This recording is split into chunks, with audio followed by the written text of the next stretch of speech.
एक 100 घर था मदीना शरीफ में, 100 घर। थोड़ी आबादी होती थी तो 100 घर बहुत बड़ी तादाद थी। 100 घर के अंदर 2 वक्त खाना भी जाता था, कपड़ों का खर्च भी मिलता था उन गुरबा को। और मदीना में, महबूब के शहर नूर में कौन दे जाता था पता कोई नहीं। एक नकाब पोश आता, नाम पूछते तो वो नाराज हो जाता।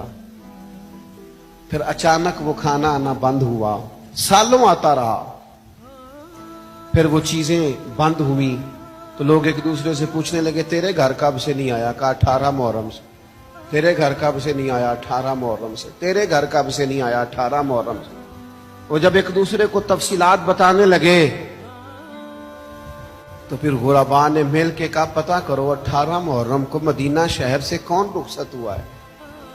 तो पता चला है मदीने वालों ने 18 मुहर्रम को इमाम ज़ैनुल आबिदीन का जनाजा पढ़ा है। महबूब पाक सल्लल्लाहु अलैहि वसल्लम की औलादे पाक के ये शहजादे 100 घरों में खाना पहुंचाते थे, चेहरे पे नकाब डाल के। इसलिए कि तस्वीरों का शौक नहीं, अखबार की सुर्खियों का जायका नहीं, फेसबुक का पेज चलाने के शौकीन नहीं। ये लोग इन सारी चीजों से बेनियाज, रब को राजी करना है, अल्लाह की रिजा के लिए काम करना है। पीछे पीछे रह के, पीछे हट के, बैक पे रह के, थोड़ा सा दूर हो के, किसी को पता ना चल जाए, किसी को खबर ना हो जाए मेरा और मेरे रब का मामला।